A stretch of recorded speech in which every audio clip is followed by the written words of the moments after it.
Good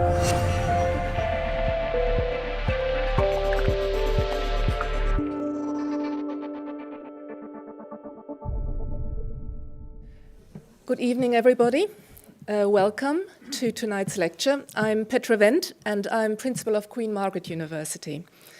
It's a great pleasure to have you here tonight, but I'm particularly excited about tonight's poetry reading on the topic of language, community, and confidence. And by giving a performance rather than a formal lecture, our speaker, Liz Lochhead, brings something really new to the Edinburgh lecture series, so I'm really excited about it.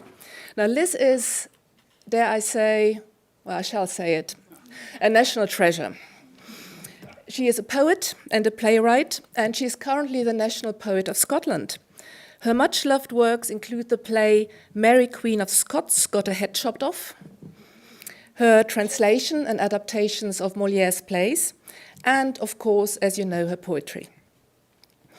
I'm proud to say that she is also an honorary graduate of Queen Margaret University.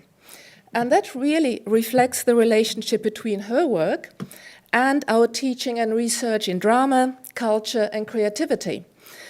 And also, to some degree, our work and research in speech sciences, focusing on the Scottish dialect and Scottish accent. But that's another story, far too much to talk about tonight. And I must admit that we've been really eager to find an excuse to get Liz to come here and to give a performance. And this year's Edinburgh Lecture Series, the theme, City, Community and Home, gave us the perfect excuse, given her interest in issues of Scottish identity. I'm sure that Scotland will feature heavily in her poetry tonight, and she gives personal and anecdotal views of the relationship between Scots English dialect and Standard English. I've also noticed the badges I on a lapel. I don't know what that means. She might talk about that later as well. Another key theme in Liz's writing is, of course, the female perspective now and throughout history. And as principal of a university, first created to provide educational opportunities for women, and someone whose own PhD thesis, my PhD thesis, focused on female poets of the Renaissance period, Liz's interest in the female experience really does resonate with me. I'm also pleased to say that Liz's performance will be followed by an opportunity for you to ask questions, and that part will be chaired by Professor Alan Guloran, who's waiting in the wings over there. But for now, it gives me great pleasure to hand over to Liz. Liz.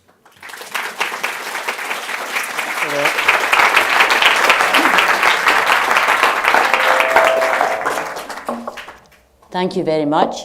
It is a huge pleasure to have a ringing microphone. It's a great pleasure to be here tonight, and I'm very grateful for that honorary doctorate from Queen Margaret University. I think it was in 2005. I was trying to remember exactly when. It was the day after the terrible bombings in London on the Underground. That's what I can remember about it. And so it wasn't yesterday. And even at the time, I knew there was no such a thing as a free lunch. So here I am. So it's a huge pleasure, and thank you very much, Petra, for a lovely welcome tonight. I'm not going to give any kind of lecture at all, and I'm not really going to give a performance. I'm going to be quite intimate and anecdotal, and I'm going to talk about community and, my one. And I thought that maybe the audience would be sitting there thinking, well, they could compare theirs. They could get into a dialogue inside their own head if I get very personal about mine. And I looked at my computer, and there was this document, which I don't know what I did it for. It said, Lanarkshire Girl. And because last week I was out there in Lanarkshire wandering about for the first time in 20 years, I typed it out, and it became kind of a nice structure. I hope so, anyway. So the first poem that was in that document is actually called After the War. And it's kind of, well, not so much anecdotal, autobiographical. Autobiographical for me, anyway, because you're always making it up. It's never...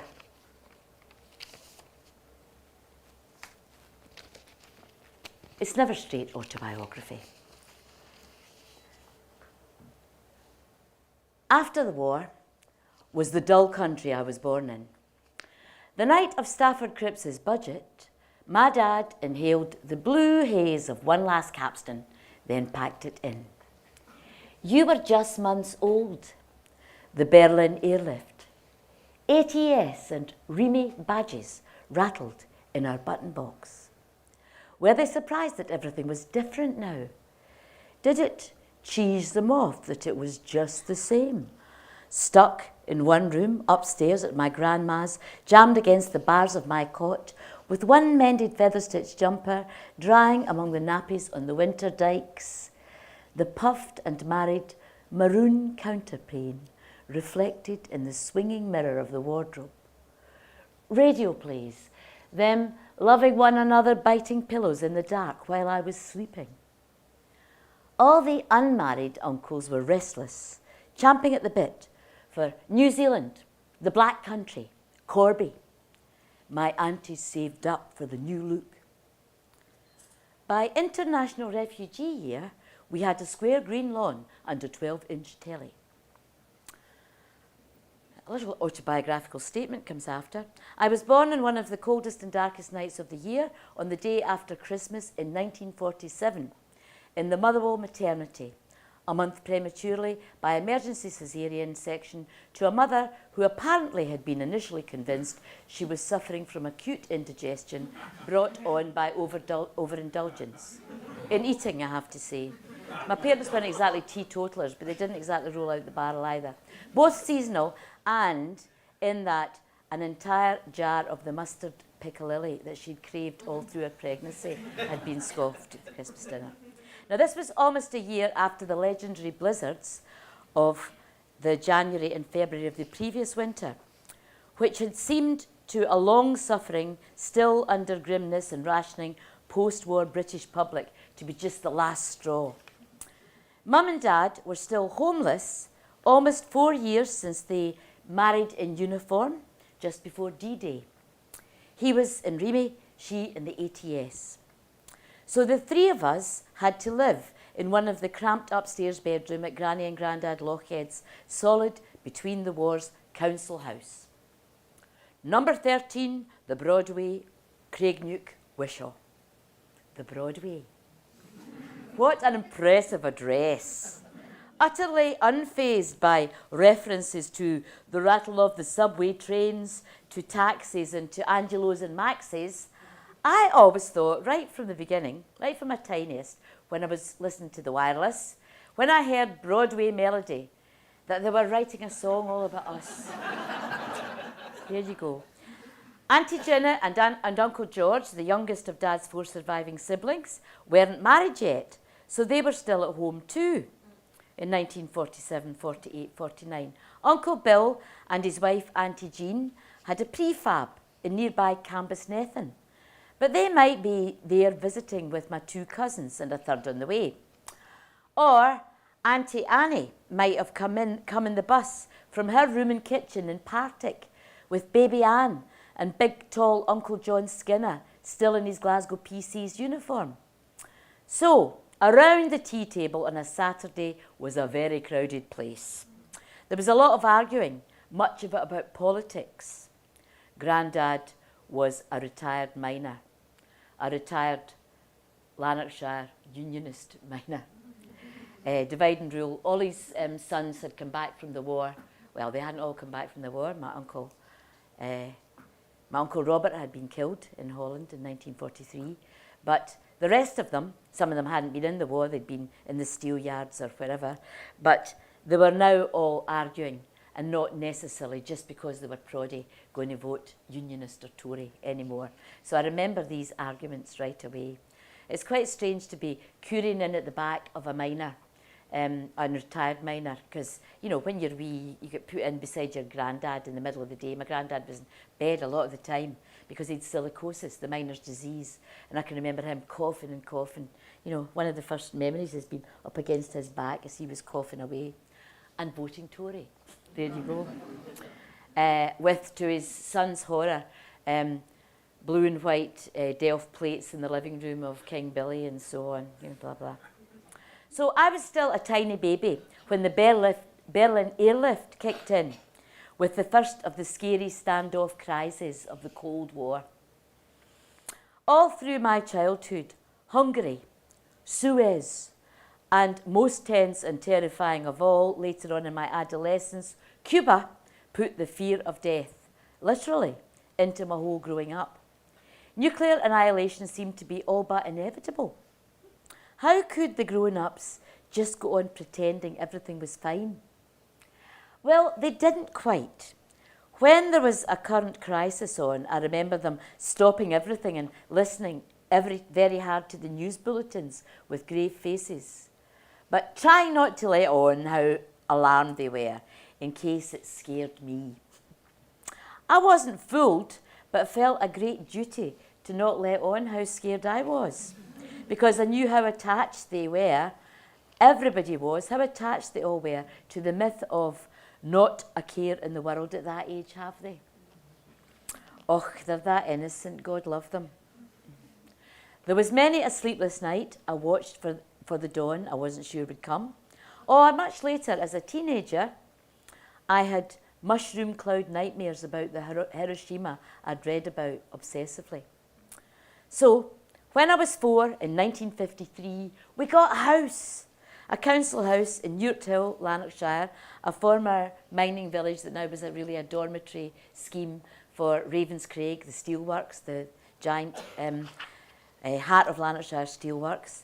And this wee poem, which I wrote quite a while ago, and I walked this walk just 2 weeks ago, yesterday, with a friend who left Scotland in 1970.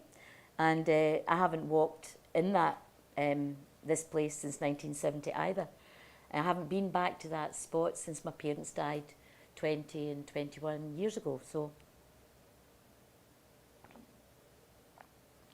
this place is literally very vivid to me, because there it was last week, much the same, and the burn that it led to still flowing in exactly the same way. I'm going to go out and do some drawings out there during June. I've kind of already got it penciled into my diary. But this is this place. This was a sort of road. It was called the Metal Raw. It just seemed to me, the metal, raw. Of course, it meant the metal row or road. Anyway, so this is the poem. The metal raw was what we used to call what must have really been the unmetalled road or row. A no-cars scratch across 2 farmers' tracts between ours with its brand new scheme and the next ex-mining village. At 4 or 5 or 6 though, I thought it meant the colour though. Metal raw was crude red gravel that you'd better not break your bike on, and that surfaced just the first 100 yards or so, then patched the worst of the ruts on the dirt and mud and clinker of the rest of it. Rust on corrugated iron. That was metal and raw, both. A real remnant of the Iron Curtain, for all I knew, torn and gouged with nail holes along edges that you'd to watch they wouldn't rip the hand off you. Sheets of this stuff crumbled to red dust along the metal raw, among the black cold fires and rags and bits of brick around the place the tinkers still camped a week or 2 each spring with their piebald ponies. Always some story about, among us wains, around the scheme or at the swings, about somebody's big cousin creeping close enough to kick the boiling billy can over, about a shaken fist, cursing and swearing, and how far on the light nights that big man with the stick had hunted him. I was wee enough then, on a Sunday walk along the metal raw with Mum and Dad in my good coat, for the Tink's big black dog that wouldn't do me any harm to knock me flying in the mulchy ditch among flag iris and the reeds I called bulrushes, and that might have harboured baby Moses and not one bit surprised me. See, I am talking of the time when I mixed up Meg, she was a gypsy, and that old woman up the metal raw, smoking a pipe outside a tilting lean-to of tarred and patched tarpaulin stretched on hawthorn. And this was the 1950s. We slept under a mushroom cloud, feared Khrushchev and Bulgarin, men in Cossack hats in blizzards of interference on the tiny grey TV screens of the Cold War. This was the time when our mothers, down the new houses, stood on red cardinal doorsteps, far too scared not to buy the tinker's pegs and prophecies. So I suppose that first place was my community. It was where I lived till I left home, I think in the beginning of third year at art school. I still stayed at home during the first couple of years. It wasn't too far to travel, although I was dying to get away.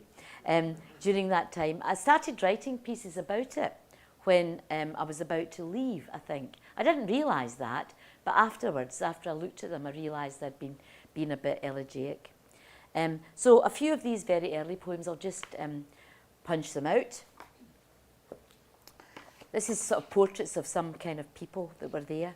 I was really chuffed a few years later when my now late friend George Macbeth, the poet, he did a lot of series of talking to poets for the BBC, way back in probably the late 70s, or it could be in the early 80s, but I think it was the late 70s. And he said to me that he liked these Lanarkshire poems. Now, although he was a posh London literary type, George Macbeth, very BBC, he had actually been born in Shotts in Lanarkshire and been brought up there for a while. So he liked these Lanarkshire poems, the early poems of mine. And he said that he liked them because they were as local and specific as Bruce Springsteen's New Jersey. So that made me quite happy, as you can imagine.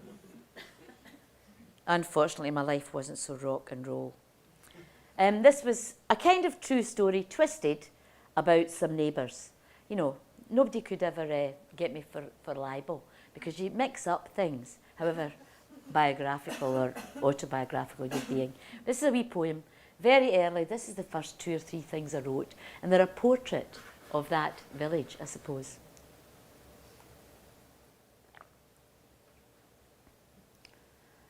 After a warrant sale.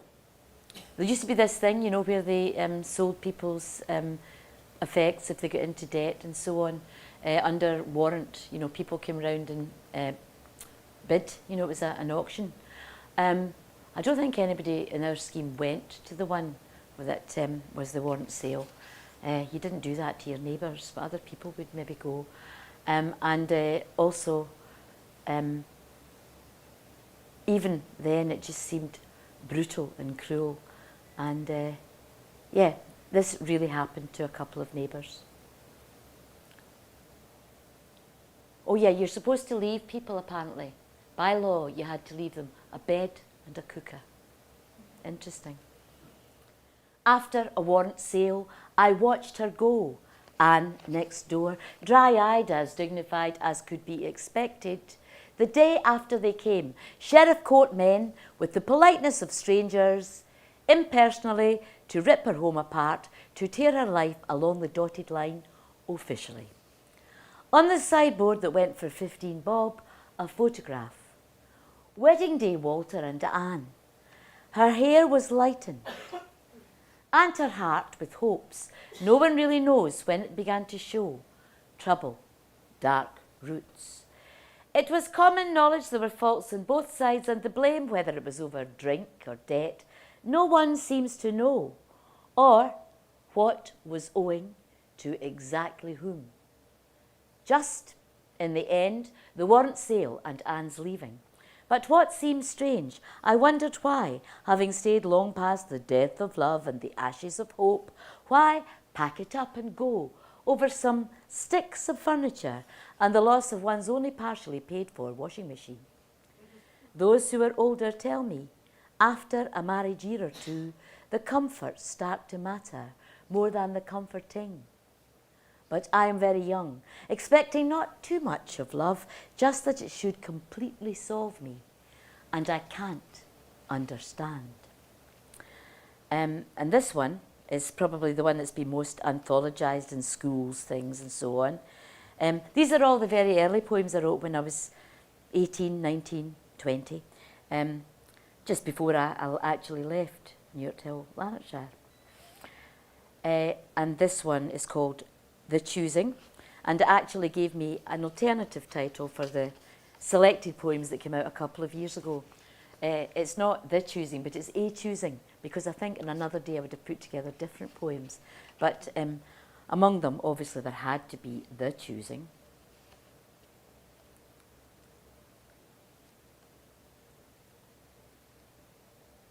Don't need it. I know it off by heart.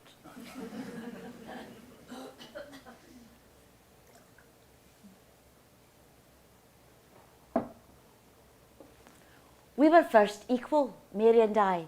With same-coloured ribbons and mouse-coloured hair, and with equal shyness, we curtsied to the Lady Counsellor for copies of Collins' children's classics.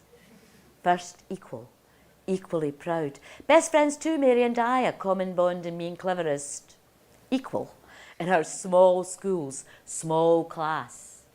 I remember the competition for top desk or to read aloud the lesson at school service, and my terrible fear of her superiority at sums. I remember the housing scheme where we both stayed, the same houses, different homes, where the choices got made. I don't know exactly why they moved, but anyway they went.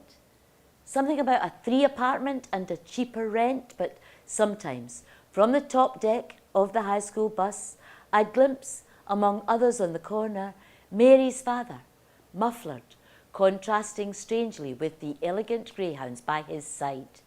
He didn't believe in high school education, especially for girls, or in forking out for uniforms.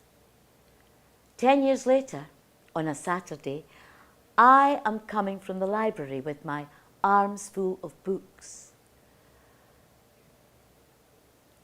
Sitting... and I will need to find it.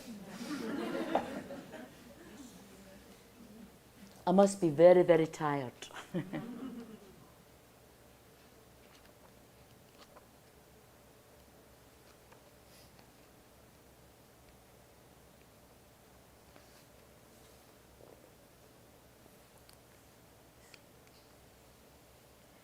10 years later, on a Saturday, I am coming from the library. Sitting near me on the bus, Mary, with a husband who is tall, curly-haired, has eyes for no one else but Mary. Her arms around the full-shaped vase that is her body. Oh, you can see where the attraction lies in Mary's life. Not that I envy her, really. And I'm coming from the library with my arms full of books. I think of those prizes that were ours for the taking, and wonder when the choices got made we don't remember making. And this one is called Daft Annie on our village main street.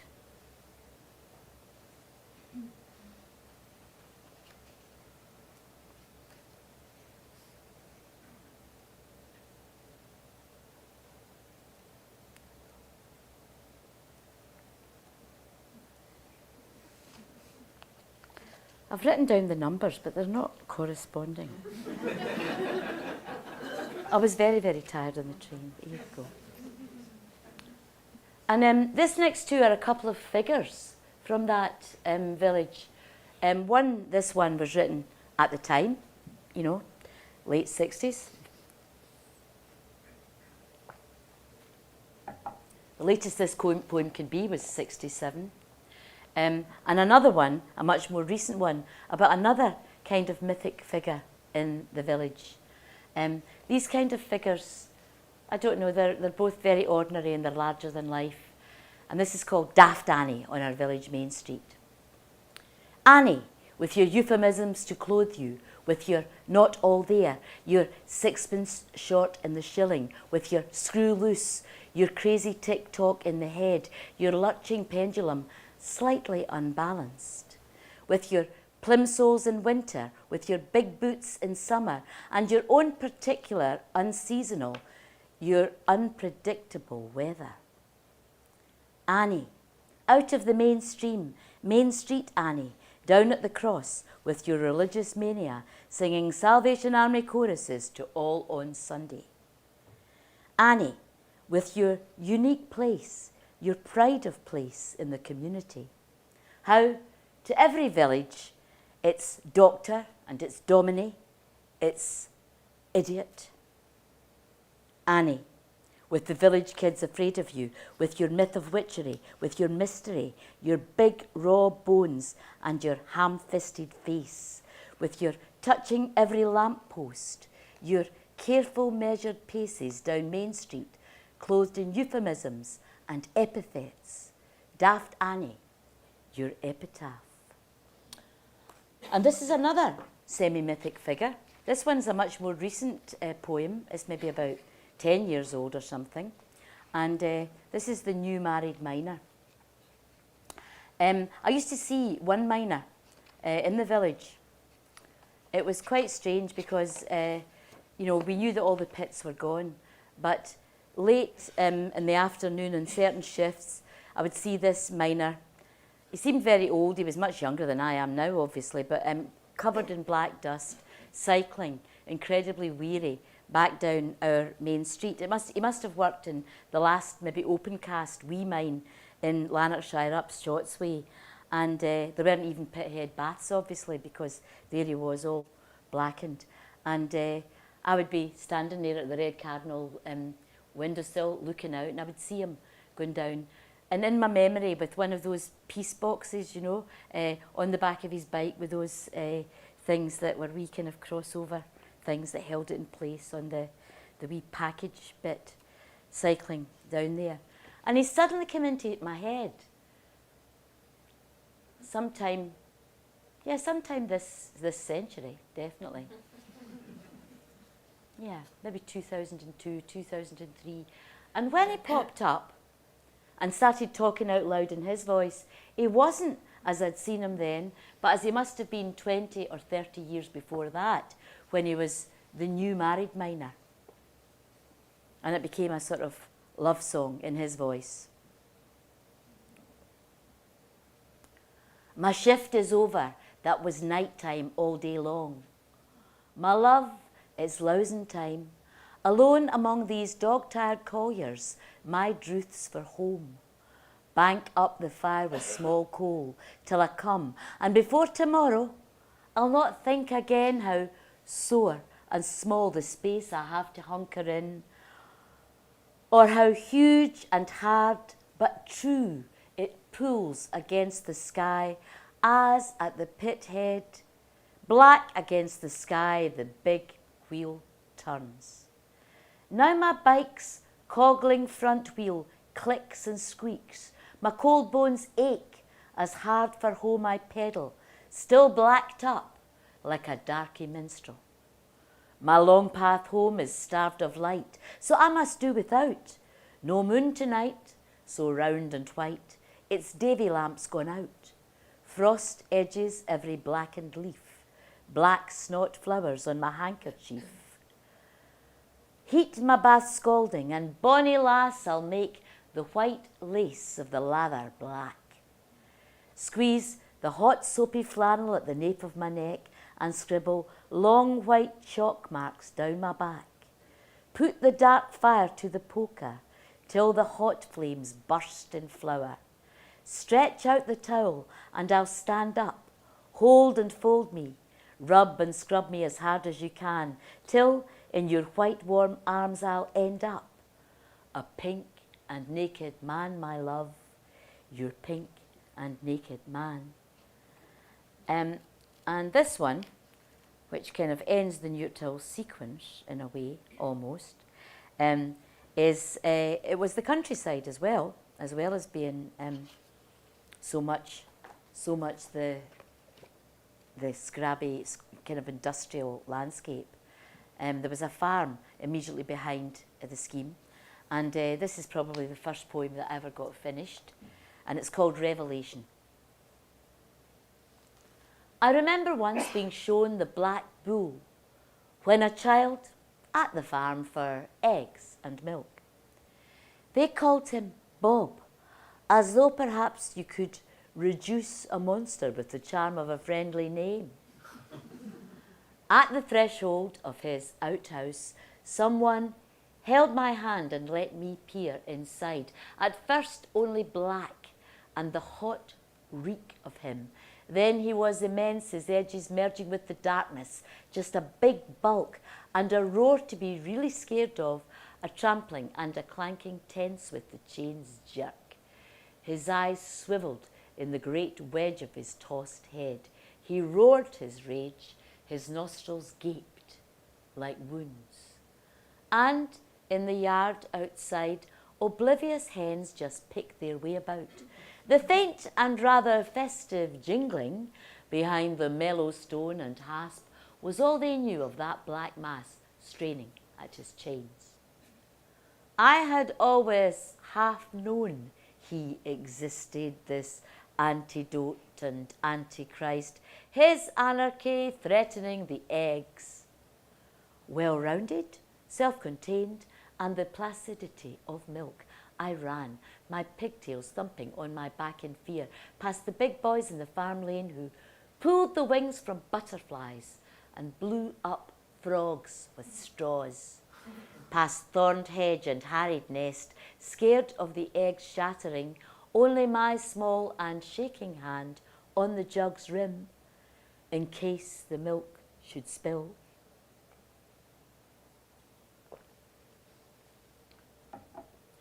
This poem is called Lanarkshire Girls,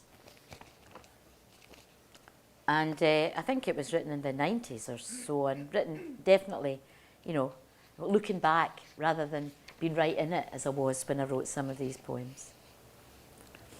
So this is remembering Lanarkshire girls coming into Glasgow in a red bus through those green fields. And summer annoyed us, thrusting leafy branches through the upstairs windows, like a boy with a stick through railings, rattling us. We bent whole treetops squeezing through, and they rained down twigs, broken bits of foliage, old blossoms on the roof, chucked hard wee balls of unripe fruit, drumming us out of the country.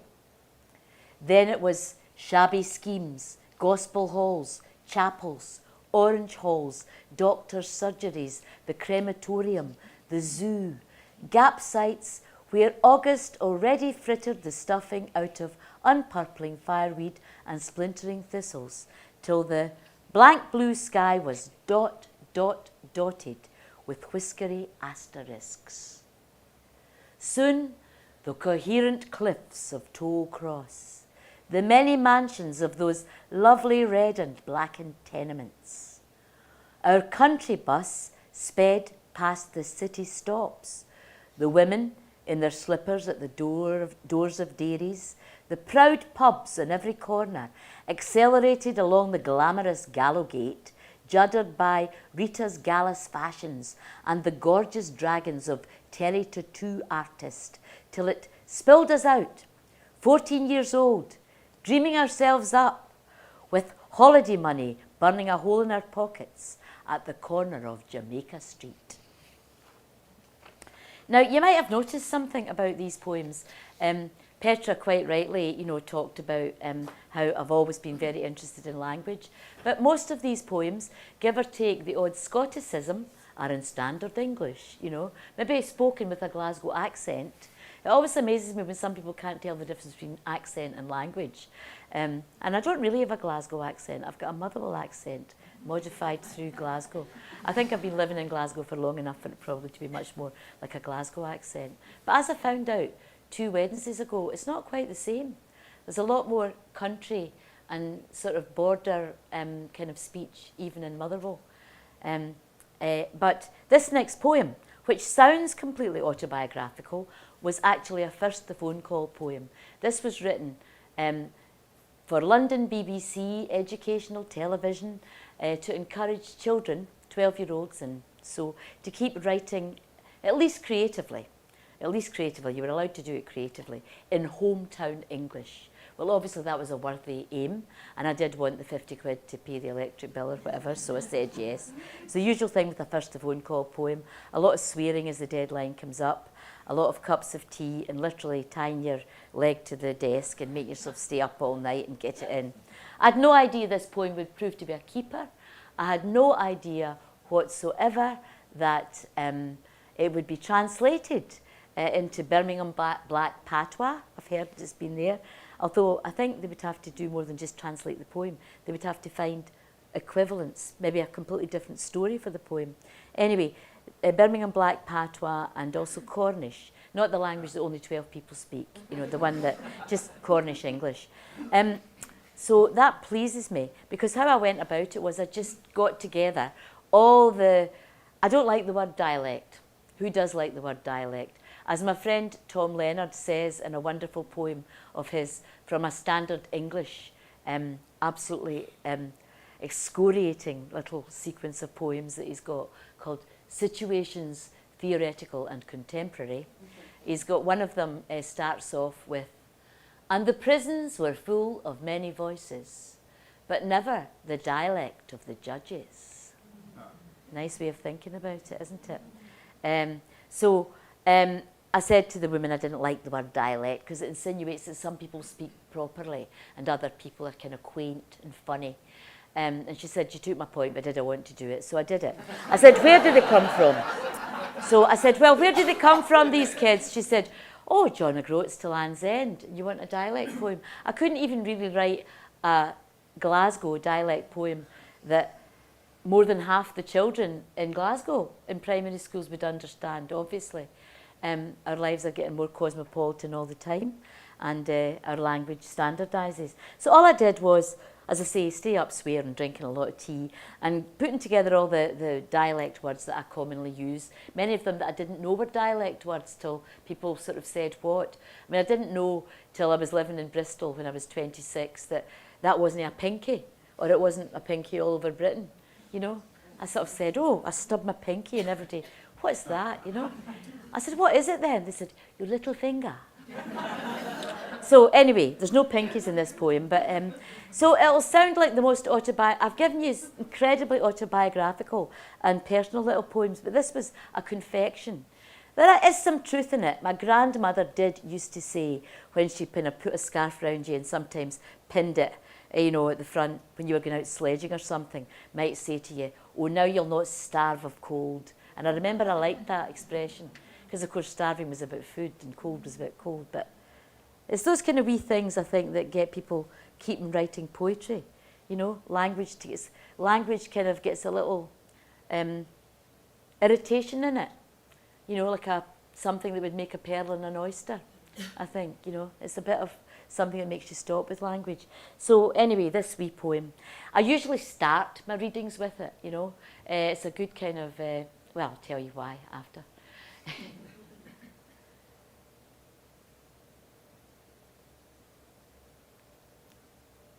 It was January, and a gay dreich day the first day I went to the school. So my mum happed me up in my good navy blue napcoat with a red tartan hood, birled a scarf around my neck, put on my pixie and my pockies, said, "Noo you'll no starve," gave me a wee kiss and a kid on scalp in the bum, and sent me off across the playground to the place I'd learned to say. It was January, and a really dismal day the first day I went to school. So my mother wrapped me up in my best navy blue topcoat with the red tartan hood, twirled a scarf around my neck, pulled on my bobble hat and mittens, it was so bitterly cold, said, "Now you won't freeze to death," gave me a little kiss and a pretend slap on the bottom, and sent me off across the playground to the place I'd learned to forget to say. It was January and a gay dreich day the first day I went to the school, so my mum happed me up in my good navy blue napcoat with a red tartan hood, birled a scarf around my neck, put on my pixie and my pockies. It was that bitter. Oh, saying it was one thing, but when it came to writing it, in black and white, The way it had to be said was as if you were posh, grown up, male, English, and dead.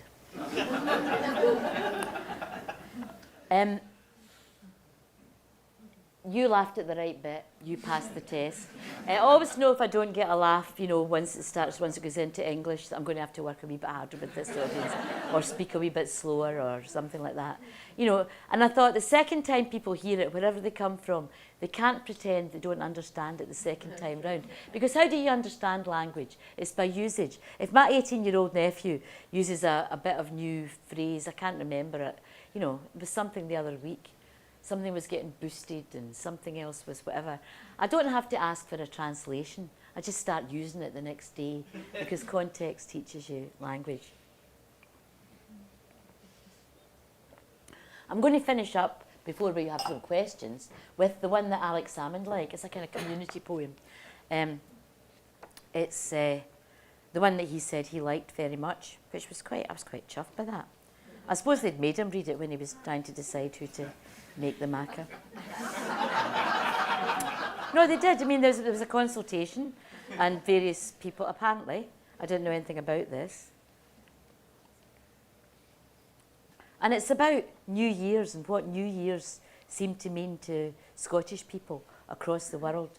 So it's a kind of good place to stop and have a few questions. And then I would like to end up with a poem, or actually probably two poems, one of mine and one of somebody else's.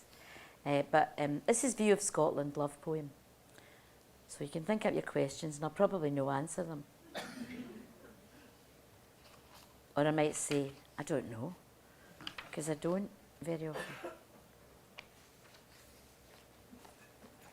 But this does remind me of my mother when I read it. It just reminds me of my mother and some other things.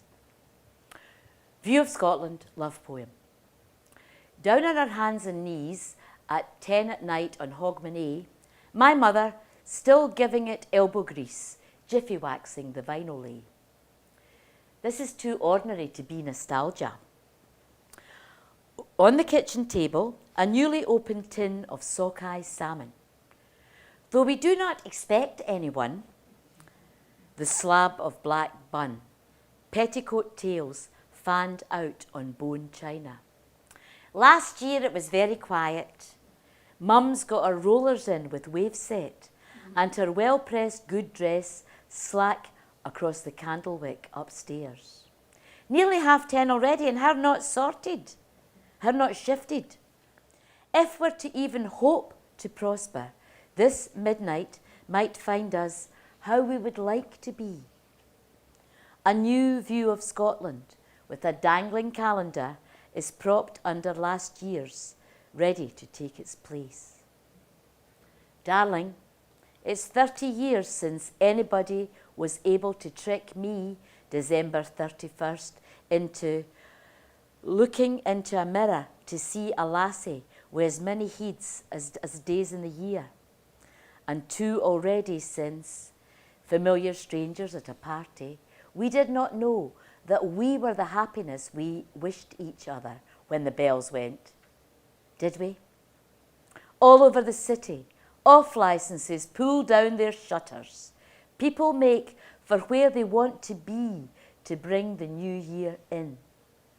In high rises and tenements, sunburst clocks tick on dusted mantel shelves. Everyone puts on their best spread of plenty. For to even hope to prosper, this midnight must find us how we would like to be. So there's a bottle of sickly liqueur among the booze in the alcove, golden crusts on steak pies like quilts on a double bed. And this is where we live. There is no time like the present for a kiss. Thank you.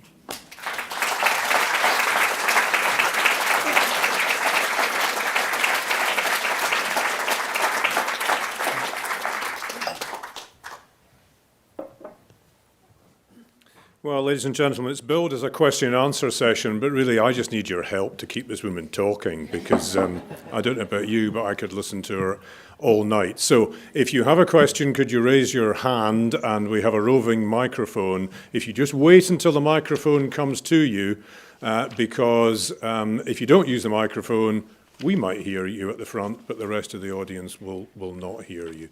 So who would like to start? In which case it'll be me then. No, the gentleman here has saved me from torturing Liz with my own question. Liz, I would like to know, what sensation do you get inside you when you feel a poem coming on? It's just that wee tingle, as you know. You think, I'm going to try and get that. And you don't always catch them, even if you're fishing for them. But what happens is a little bit of, it's not the idea for the poem. You've often got the idea you'd like to write a poem for a long time. It's a bit of the actual language of the poem. You know, it's a wee bit of language turning itself outside in, a cliche kind of seeming to mean more than it normally means. That little, the French call it the donné, don't they? The little given bit. You've got to work hard. If you're given that wee bit, you've got to work hard to find the rest of it. But if you've got a donné, at your peril, you don't sit down and try and write it down and at least keep it, even if you've got an exam tomorrow or whatever you're doing. You've got to kind of begin to, and more than just write it down in a notebook. I don't find notebooks all that useful. Well, they're all right, but I find these notebooks and there's these things written in them and I think, eh? You know?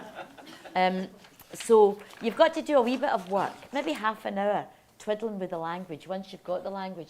The only way I can describe it is, I used to have, when I lived in that house in Newthill, the one that my parents lived in till... You got a phone or anything on you? I have. Do you want it? Just can you switch it? Okay.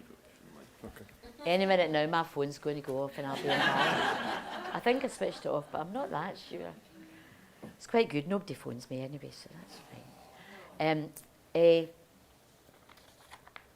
What was I saying? Yes, the wallpaper that they put up in 1954 or 5 or 6 was my favourite wallpaper. It was my room. Can you imagine? You know, to go straight from a cot that was too wee for you into a double bed. It was brilliant. I had a green wallpaper and there were these wee crowns on it all over now, I come to think. Wee kind of white and gold crowns. But if you made your eyes go googly, it would turn from white kind of crown shapes all joined together on a green background to funny wee green shapes on a white background. You know, that way you can do that with your eyes. And that's a wee bit like what it is. A bit of language does that flickering back and forward thing. And thanks to that, you kind of have a wee bit of a start. And once you've got a start, you've got to kind of pursue it. How long does it take? Some of them come quite quickly, not that quickly. You might get a draft of it in a day, but you've usually got to tinker with it for a good couple of weeks. And very few of them come that quickly, but you've got to kind of keep going till you've got a draft. And sometimes I leave something for a while and I fish it out, and it makes a bit of sense, even if I've abandoned it, and I rework it and miss out all the bits that didn't work and start again. So it is quite a strange sensation. I've kind of got it at the moment, and I feel that if I told you what I want to write about, it'll die. You've got to keep that a secret until it's... I mean, it's not anything startling, but just something I want to explore. It's not actually quite in language yet. It's still a kind of visual thing. And the visual thing's got to be, I don't know, the word has got to be made flesh first or something. Sounds very pretentious. I'm quite good at sounding pretentious. Well, you'd be pretentious if you got this chance to stand up and do an Edinburgh lecture, eh? So did that thought just come to you this evening, or is that something that you've been working on over the course of... Not been working on it at all. Since I did that walk in my old place, I've got an idea that I want to do more than... I definitely at the time, and I can say that, I do want to go back and draw at that barn, draw and paint. I've been drawing and painting a lot over the past 6 or 7 years. And over the past 3 or 4 years, I've been doing it more and more and more. And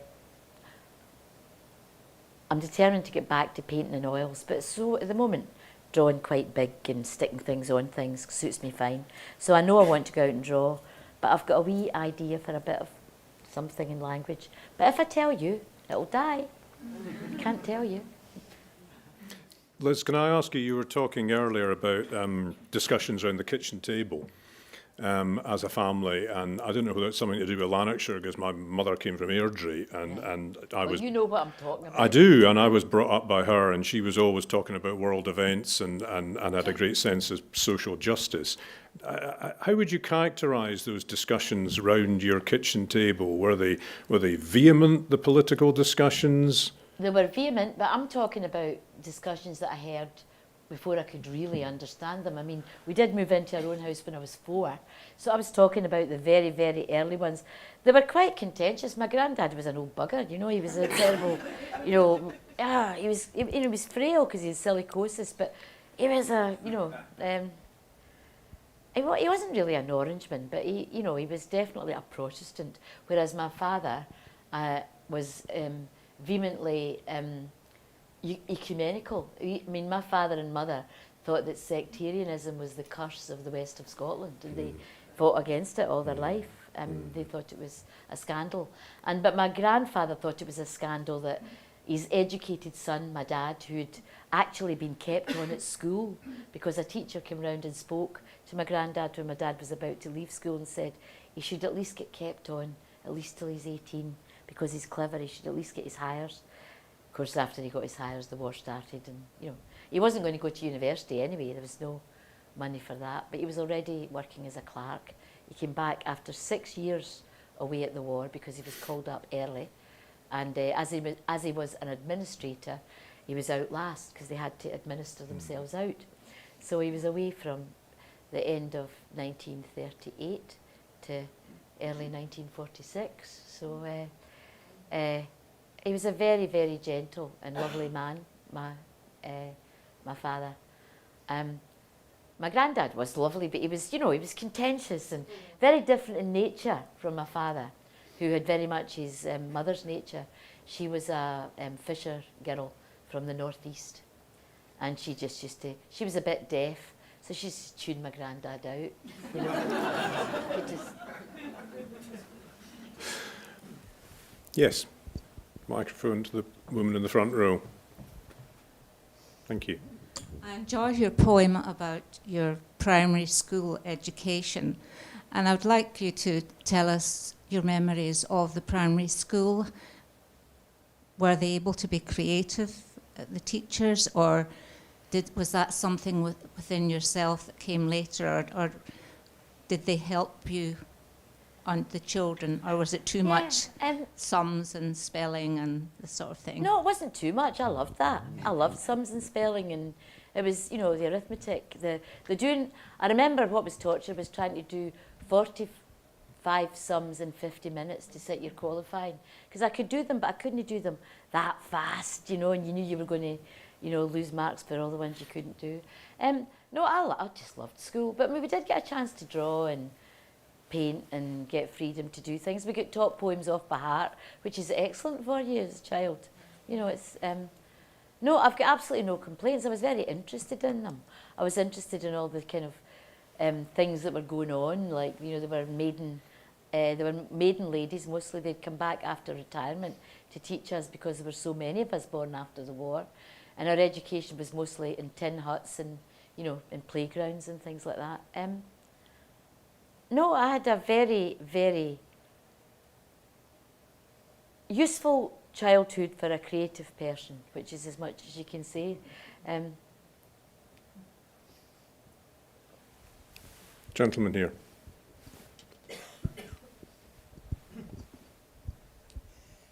I was interested when you were saying about going to primary school and having to speak proper English. And that was my experience as a child. You had a completely separate language in school to the one you had in the playground. Unfortunately, I think we've ended up in a situation now where people literally cannot hear themselves speak. That children can neither express themselves in their native tongue not really understand that when they're speaking in formal situations, they should be using a more standard English. Apparently Scotland is the worst place in Europe for speaking standard English. Germany comes out top. Right? So Maybe people don't need to speak so much in standard English, you know, and maybe it could be a matter of it's no my accent, it's your ears. Because we can, you know, we can all understand more people than people that are speaking standard English. I give you people, I really like swearing actually, but I don't like swearing in public. I like swearing amongst my intimates and friends and so on. You know, I don't like swearing that's not funny. But you know, some people I know are very creative swearers. You know, I really like, I mean, for instance, I thought the language in the thick of it was very creative and very funny and very, you know, it wasn't very nice. It was very bullying language and so on. And I don't think it's very polite to be like that in public or to bully other people with language. But I think, you know, within different language groups, like my friend Tom Leonard says, I think all living language is sacred. You know, I quite agree with you. I mean, I've learnt to tune to different languages because I've lived across different parts of the UK. It's like tuning into a radio. Yes, I would like children to think that it's not either or, but it can be both and. Yeah. You know, I think a lot of Scottish people do. I don't think I did go to school and speak an entirely different language. I mean, that's a dramatisation of a historical force rather than a personal, you know, I mean, that was not an autobiographical poem. It was, you know, as I said, my granny used to say, "No, you'll no starve." My mother didn't speak like that actually, and I spoke quite properly at home, and I spoke quite properly at school, what I thought was properly, which was not that much differently from how I speak now.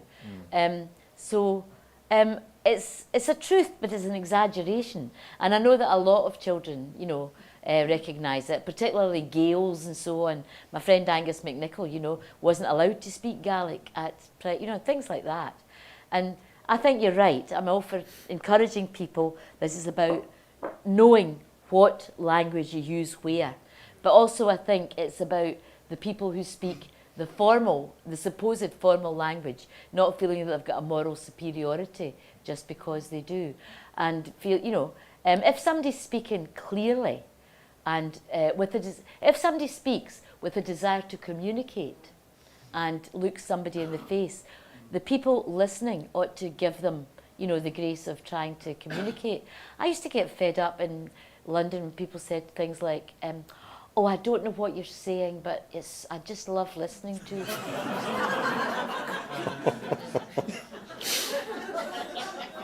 Quite soon they did understand what I wanted to say. There's a gentleman again here in the second row. Yes, in your opinion, writing poetry is a gift, or can you teach yourself from a textbook? You can teach yourself to do it from reading poems. That's how you teach yourself to write poetry, is to read poems and speak poems out loud and to love poems and to love language. It is a gift when you get one. It feels like a, you know, I don't mean that I've got the gift of writing poetry. I never know if I'll write another poem again. You know, a poem, this wee idea, this wee, you know, feeling that I've got, this thing I'm going to write that I wouldn't tell you what it was. Who knows where that comes from, apart from just life telling you should maybe have a wee try at this, that if you don't go for it, you definitely regret it if you don't try and write a poem you've got an idea for. And you can teach yourself a lot through, once you want to do it, you teach yourself by every means possible. My favourite writer in the world is Alice Munro, the short story writer, who became very famous when she got did she get the Nobel, didn't she? Was it the Nobel Prize? My goodness. When I first came across her, it was 1976. I was living in Canada, and she'd never been heard of here. I went to Canada as, you know, one of the first Scottish-Canadian Writers Exchange Fellows, and a nice family who befriended me at the university used to take me home and feed me with their kids, and were absolutely lovely to me. They knew Alice, and they also gave me her first book, which was called Dance of the Happy Shades. And I just loved this book, and I have loved Alice Munro since. She's just my favourite writer. But she says of writing, of course it's an interest in life and experience, that, you know, that's what makes you want to write.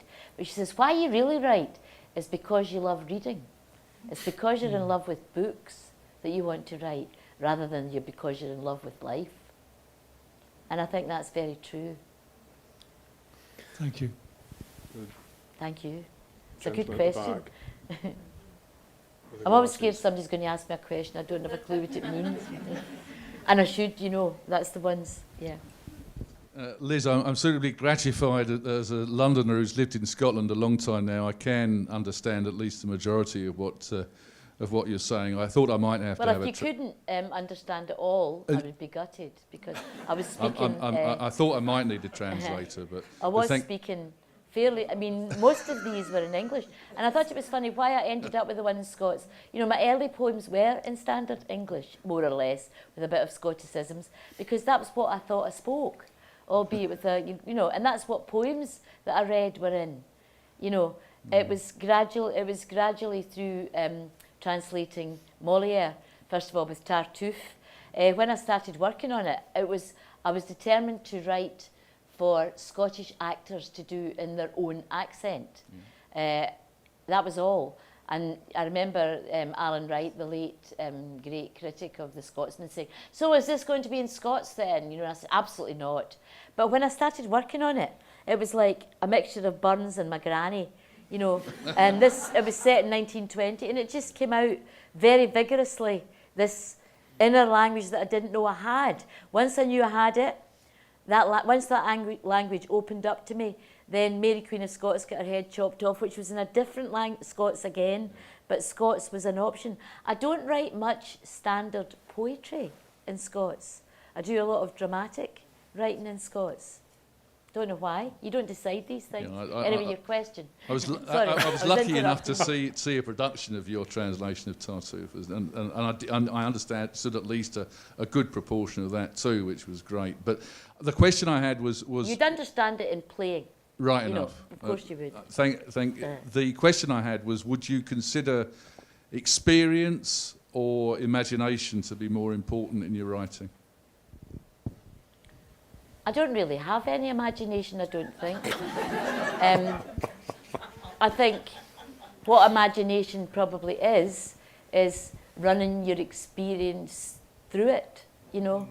I don't mean I don't make things up, of course I do, but, and, you know, that's what I like to say to people, you know, especially with plays, you know, even with poems. I remember a book of poems coming in.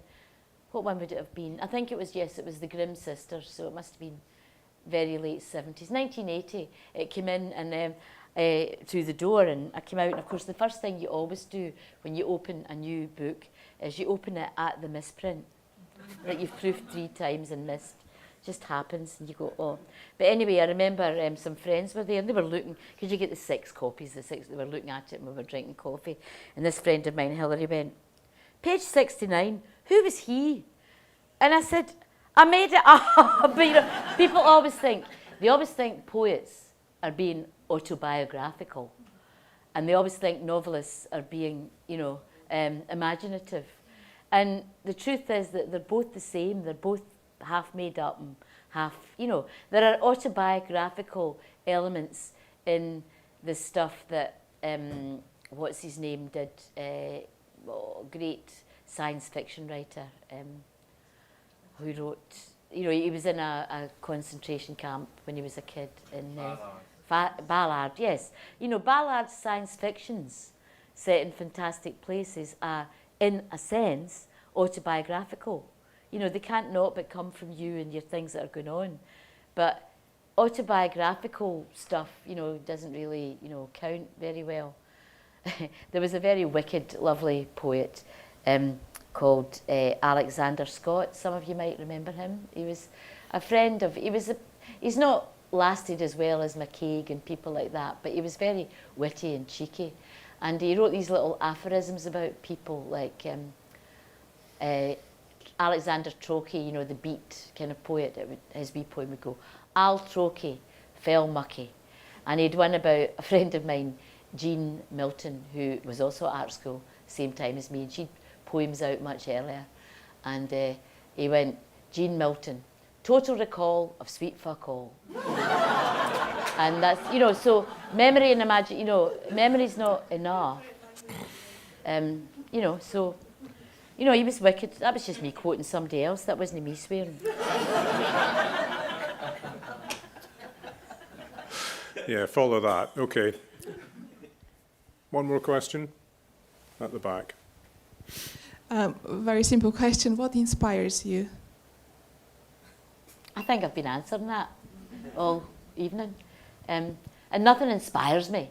You know, you've got to kind of work at it. You know, you get this wee, tiny wee, it's not even an idea, something that annoys you and you've got to follow. It's like a wee thread maybe that you've got to unravel and see where it goes. You don't know what you're going to get. You just know that you're off on a wee journey with something you're writing. You don't know where it's going to lead you. The ones that I know where they're going to lead me, you know, when I write them in rhyme and have a lot of fun with the language. And even then you're taking somewhere different by the forcing you to rhyme. But, you know, the things that I write that rhyme, I kind of knew what I wanted to say before I started more with them. Okay, I lied. I'm going to ask the last question. Okay. And it's something that Petra said in her introduction about your badge with the eye on it. And I saw something you wrote the other day which said it's coming soon for I that. I think in reference to what's going to happen in September. And I just wonder whether you think that after September and after the independence vote, that there might be more emphasis on Scots words and keeping Scots words alive in the vocabulary in Scotland. I don't know. I don't know how the vote's going to go, do I? And what I was writing, the person that was talking was Robert Burns. It was a completely imaginary Robert Burns talking doggerel. He was trying to write a poem to put his point across, and he gives up at a certain point.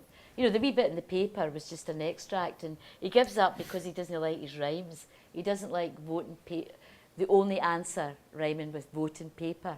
It's not good enough as a rhyme for him, and he's very frustrated, and he says what he thinks, and then he gets out a perfect line of standard Habby.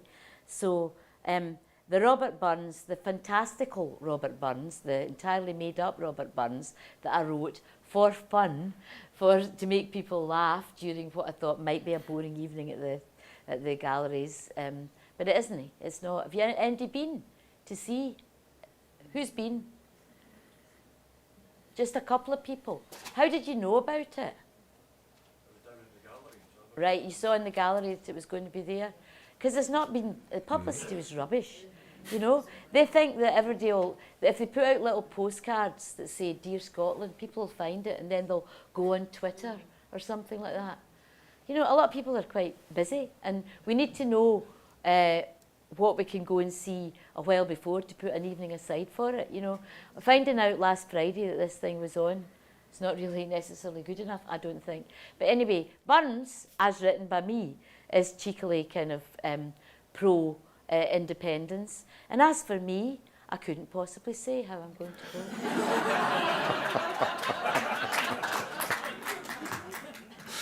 Nice one.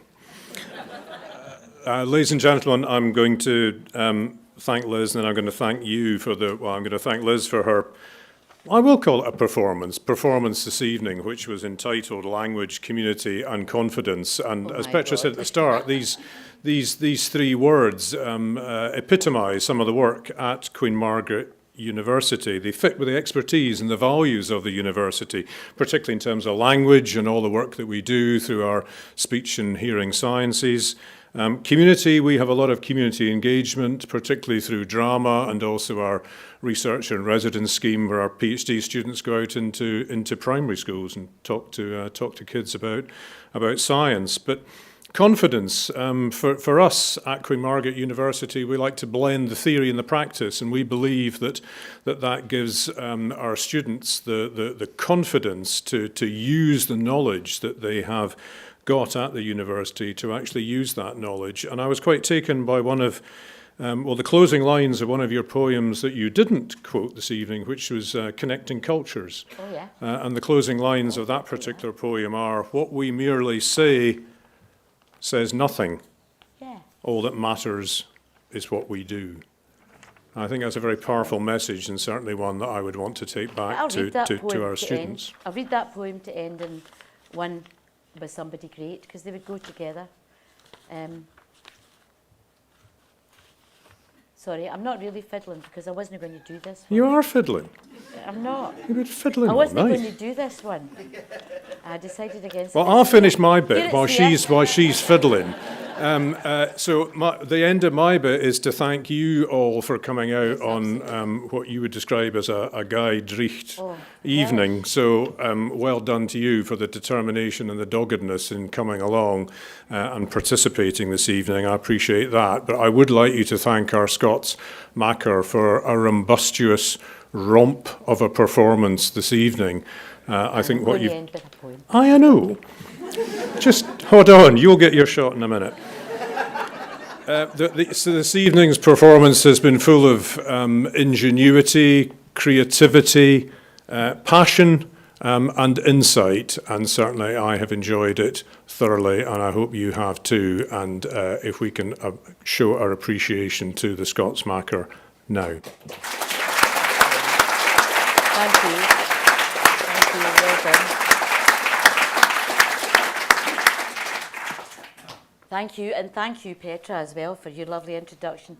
I might as well do that poem, Connecting Cultures, because I've been very, very, very local.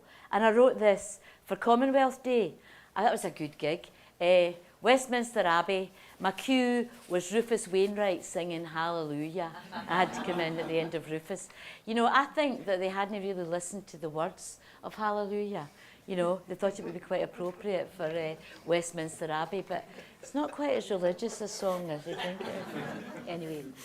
Anyway, Rufus was a good person to come in on after.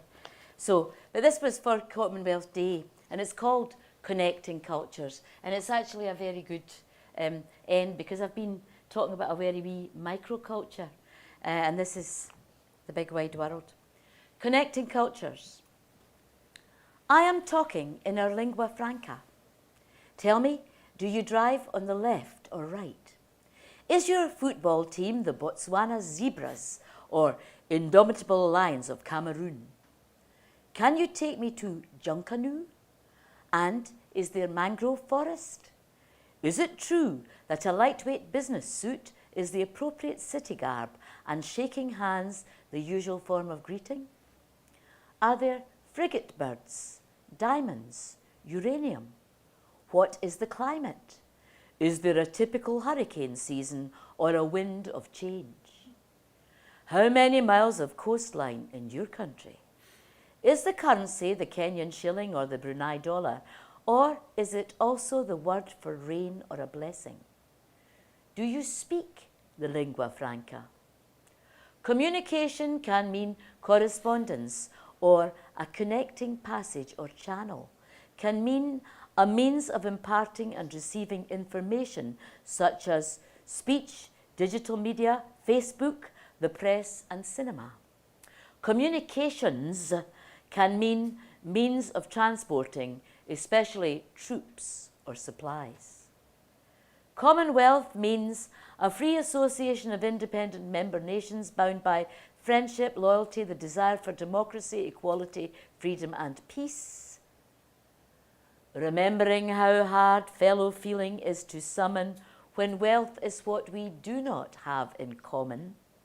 May every individual and all the peoples in each nation work and hope and strive for true communication. Only by a shift and sharing is there any chance for the welfare of all our people and good governance.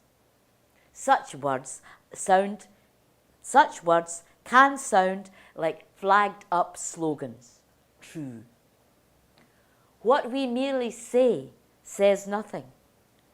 All that matters is what we do. Thank you very much.